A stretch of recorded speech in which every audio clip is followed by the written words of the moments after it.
Hello, Master Manifester. Today we're talking about emotions and temperament and how they affect your ability to manifest.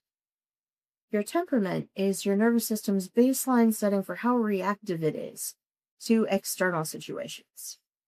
For example, your baseline may be very even, but it may be triggered really easily, like mine, from, say, loud noises or bad news. But in the case of mine, I've trained it to go back to baseline very quickly. So your temperament is innate, you're born with it, but you can work with it and reprogram. So let's talk about your security settings. Your brain pays attention based on trying to predict to keep you safe. Your identity, everything about you is designed to look for both opportunities for success and stay safe at the same time. So it doesn't always mind if you're living a certain cycle that doesn't feel good to you generally. Maybe, you have a cycle of poverty or, maybe a cycle of feeling lonely, but it sees this as the baseline state of, okay, we're going to be safe here no matter what happens because we have been safe thus far. So to make changes, you need to work with your temperament, whatever it is, and observe how you react to things. Because once your nervous system is activated, it narrows your focus. It literally drains the blood from your prefrontal cortex, which is where you make those conscious decisions, and puts it into the survival systems. So it starts tunneling your focus and your thoughts onto this one thing because it's afraid. So breathing methods like the box breathing method, or even just slow, deep breathing, lets the nervous system know that, yes, I know you thought it was a lion, but it's actually not and everything's fine. So when it sees that situation again, it'll come back and say, oh, okay, we have a program for this and it's totally okay. So sometimes there are things that won't even bother my nervous system at all.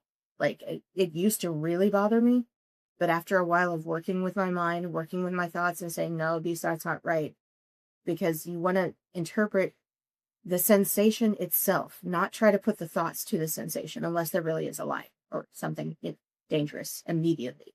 If there's nothing dangerous immediately, you want to kind of let the thoughts do what they're doing. You can't really stop that. They're just emerging from the situation, but don't agree with them.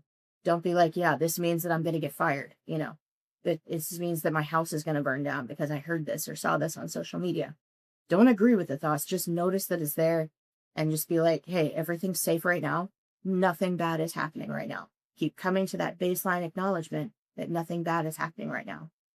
Because it's also about energy efficiency. You need a lot of energy to manifest a new identity, to manifest a new experience of reality. It takes a lot of energy. So if your energy is all going into freaking out all the time, or maybe doom scrolling, or, getting caught up in other people's drama, you need to make sure that you're maintaining your boundaries, yourself, and your state. And then when you have overflow, then you could give to others, right? Then you can give extra time energy. But you're not going to be able to make changes if all of your energy is going into trying to maintain feeling okay, feeling safe. So what are some other ways that we can, well, definitely, yeah, actually, let me give it a second to think. Because really being in your body, learning to interpret the messages and language of your body is what makes all the difference. When you can slow down enough, and I would definitely recommend the slow-mo method for this, taking it slow, as slowly as you can, as often as you can, to be able to notice what is going on around. It's like an extreme form of mindfulness, right? Most of the time, we're rushing, going as fast as we can all the time.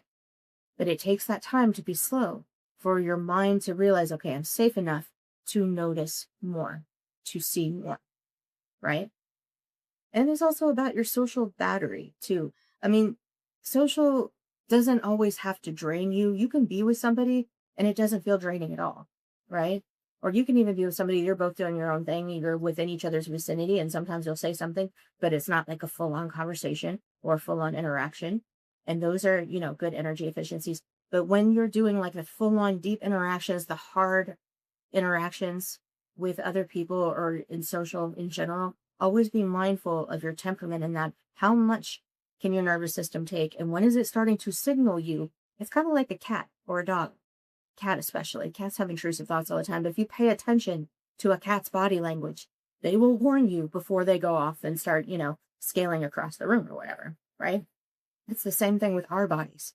Our bodies know something is going on, but they can't always interpret it on their own. They don't understand. So without that connection to us consciously, where we're in our body, we're in our toes, we're in our knees, we're in our torso, we're here in our, without that connection, it starts going haywire. It's like, oh, I'd better just run, and running can look like a lot of things. It can look like yelling, can look like throwing things. It can look like refusing to do anything, totally freezing up and refusing to do anything. Because what's the point, right? Yeah, that's your nervous system getting triggered. So when that happens, don't get upset. Don't try to make it not happen. Just acknowledge, yeah, this is the natural system protocol, but we're going to make some adjustments. And then you slow your breathing, you drop your shoulders, you physically get all the way back in your body, right? And that time, once you're a little bit calmer, then you can start the reprogramming process and be like, okay, I thought this was this, and this is the thoughts that I had about this feeling.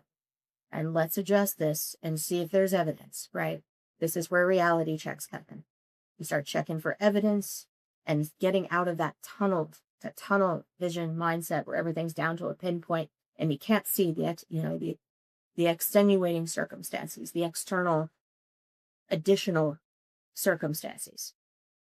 So I hope this has helped you to understand a little bit more about temperament and how to manage your temperament and manifestation. Thank you for watching. Please like and subscribe and sign up for the Method Muse newsletter in the description below.